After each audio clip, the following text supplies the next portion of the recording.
our direction can be frustrating and stressful. Because in a society where there is a time frame for everything, people assume that at a particular age you should have landed a particular type of job, you should be doing this, you should have settled down. A lot of expectations, and this puts so much pressure on a lot of us, and that is why what results into confusion, that I'm supposed to be doing this, I'm supposed to be doing that. Hello, hi guys, welcome back to my channel. Do you ever feel this way, that it seems as if everyone around you has a plan, but you're stuck? It feels as though everyone knows what they are going and what they are meant to do, except you. I want you to come closer. Do you know that you are not alone in this? Yes, you're feeling stuck, you're feeling unsure. But the fact that you are feeling that way doesn't mean that you are failing. It might just mean that you are just discovering your true direction. Let's be honest with ourselves. Not knowing our direction can be frustrating and stressful. Because in a society where there is a time frame for everything, people assume that at a particular age you should have landed a particular type of job, you should be doing this, you should have settled down.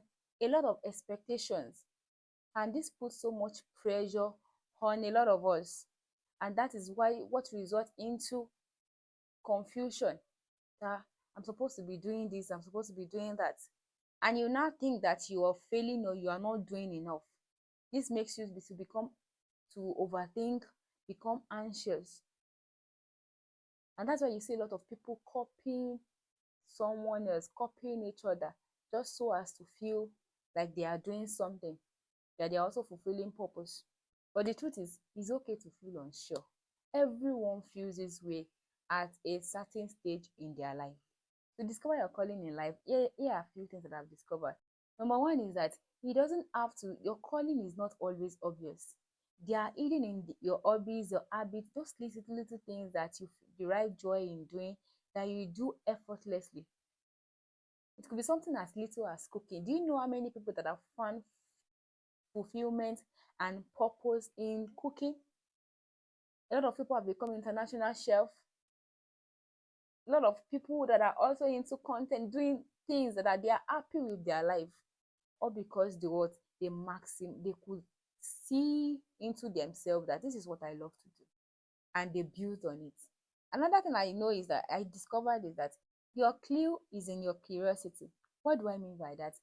Those questions that keep popping up in your mind, those things that whenever you hear about them, maybe a topic, once the topic comes up, you feel some kind of way that, oh, you feel more interested in that topic. It could be business, it could be styling, it could be acting, it could even be medicine. Those are your clue to your calling in life. Those skills that you enjoy doing, they are some of those pointers. And that will lead me to my next point, that experiment a lot of things. When you are not sitting idle, waiting for that supernatural experience whereby you will just wake up one day and boom, it just appear to you that this is what you're meant to do. Or you just have a dream or vision and you will just see yourself caring for the orphanage, doing this. It's not everybody that will have that kind of experience, and that is not the prototype. That is not the parameter to discover your calling in life. One thing that will help you is pour out your seed on so many waters. And I'm not saying that you should be master of all trade, jack of none. What I'm saying is that try a lot of new things, skills, hobbies. Try out new things. Don't sit down and be waiting for supernatural experience. It's when you are trying out new things like hobbies, cooking, diving, doing a lot, reading, writing, that you will discover that styling, that you will discover that these are the things that I love to do this. I find joy doing this more than the other ones. But if you don't try, how will you know? Similar to that is your pattern reveals your strength. There are so many things that you didn't pay attention to, but they keep popping in your life. But there are some set of people that you derive pleasure in helping, such as the orphanage.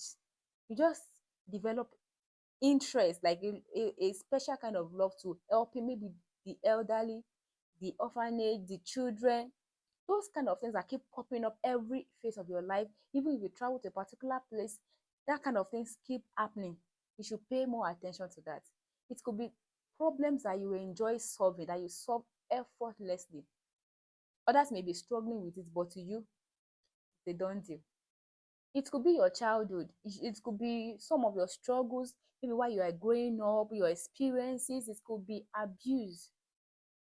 And I've read a lot of stories of people who were having rough childhood, but they navigate through it, and their stories have been blessing a lot of lives, because of so many people are also passing through same thing that these people had passed through in life.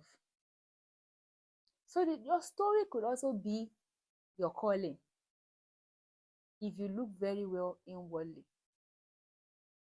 I've read about the story of a woman of God, that she preaches or teaches more on forgiveness. She has that grace. And one thing that was that passion was she had an experience that her husband and four kids, her children, were involved in an accident and they all died. And this was called due to the recklessness of the other driver, because he was drunk.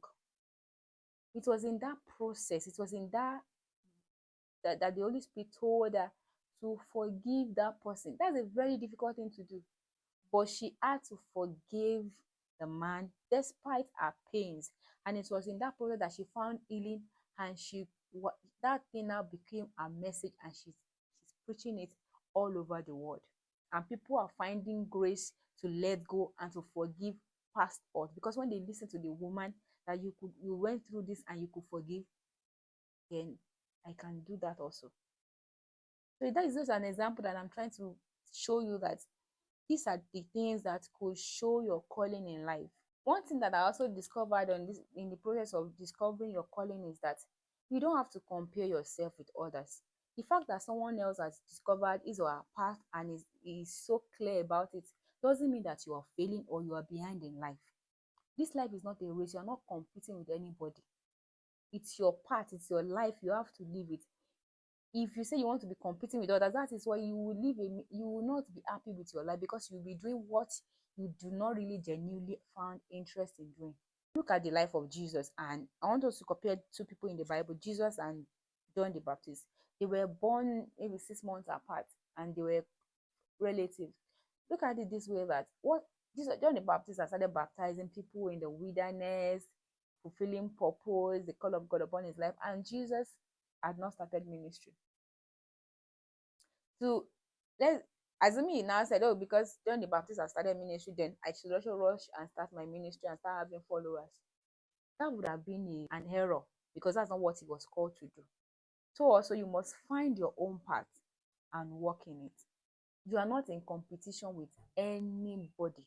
Let me tell you another story. The story of Saul, when God wanted to confirm him as a king, but he needed to pass through some tests. And Samuel told him that he was coming, but he should wait for him before he made the sacrifice. But because people were already leaving him, he was like, I'm going to miss out. These people are leaving me.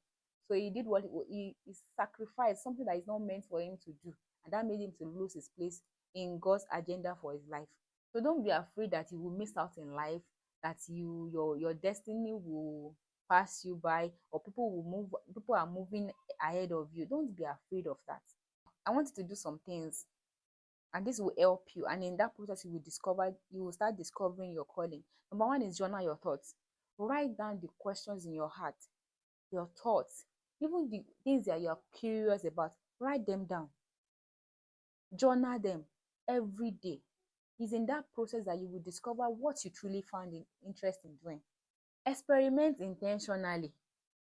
Like what I mean by that is that support and look for NGOs that you can volunteer with, projects, start a new project, involve in a lot of experiment things, learn new skills that can help you.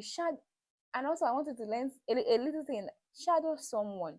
If there's someone that you like the way this person is living, you like what the person is doing, you can check on that, watch that person closely, and we have opportunity now that you can see people's life online. You can learn a lot of things that they are doing online. Maybe some you are interested in cooking, you, you can see a lot of people that are into that part online, and you can follow them closely. Another thing I want you to do is ask for feedback. Don't be afraid to ask people that are close to your friends, your family, people, your colleague at work, that you know that they can be sincere with you. Let them tell you the area that you are so good at. Is in that way that you can get the pointer to some of the things that will direct you to your calling in life. Reflect on your experiences, all of these experiences that you are gathering, things that you have. Now that you want to start journaling, you want to start doing a lot, experimenting new things. Reflect on the ones that you do and you enjoy doing, and the ones that they just they strain you or stress you out. And I'm not saying that your purpose should be something that is simple, no challenges. No, it means that even when you face challenges, there will be so much joy in you that you will not want to back down. You will want to overcome that challenge and come out victorious, a better person, because you find pleasure in it. You see all your confusion, break them into small steps. Reassure yourself that you don't have to discover everything at once, but one phase at a time. As you move on, move do the right thing, make the right steps every day. Then before you know it, you are moving closer to discovering your purpose. Before you even be working in your purpose before you even realize it. In summary of what I'm saying is that feeling lost is not a sign of weakness. It's a sign that something deep within your soul is calling your attention to something. Your soul is searching for something meaningful, and your direction exists. You just need to be patient, curious, and take actionable steps. Before you know it, you're already working in your calling. And note this, that small steps build what? Momentum. If you have found this helpful, I want you to leave in the comments one thing you are curious about, so that you can figure it out. Because every one of us, our path is unique.